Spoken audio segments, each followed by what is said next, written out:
Hello, I'm Dave, the above ground pool builder, and today 3 simple steps to choosing the correct pool liner for your swimming pool.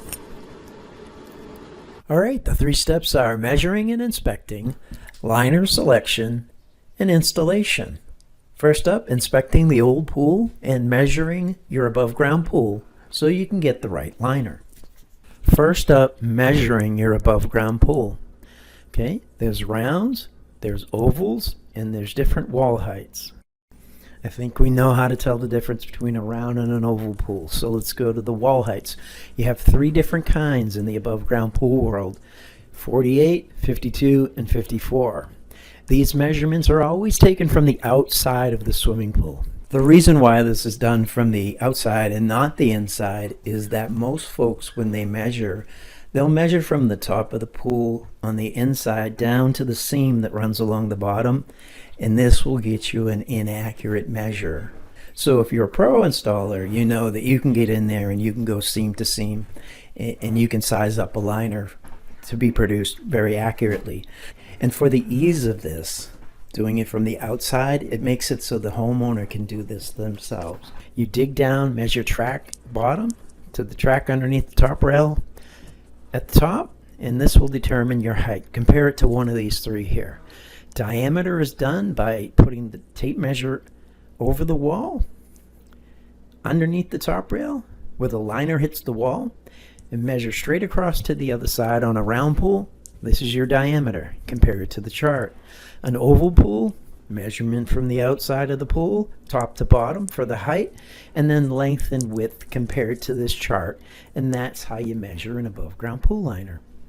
Next, let's talk about inspecting the pool. When we inspect a pool, what we do is we walk around it, look for any major, malfunctions in the way that the pool looks.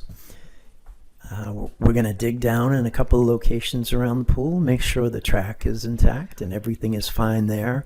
Another common issue is rusting skimmers. We see this a lot.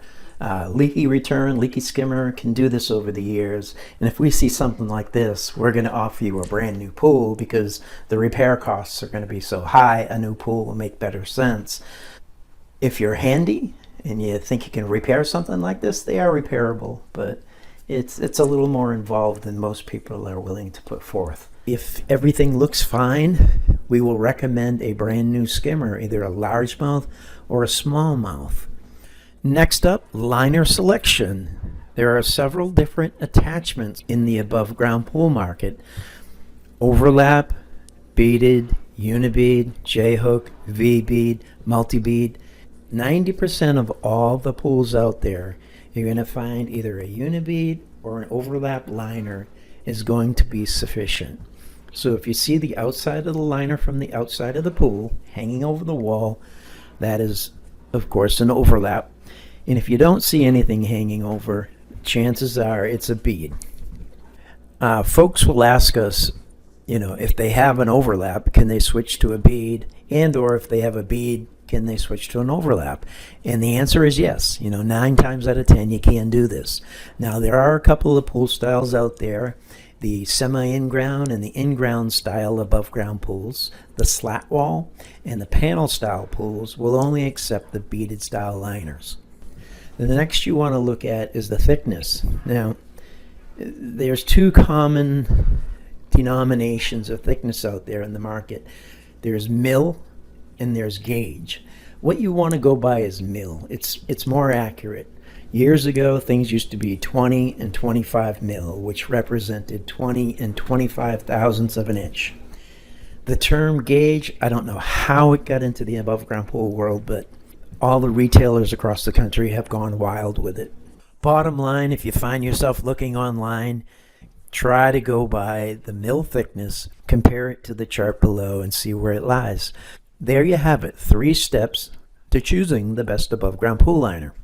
Oh wait, I missed one step: installation. Well, I'll just leave you with this.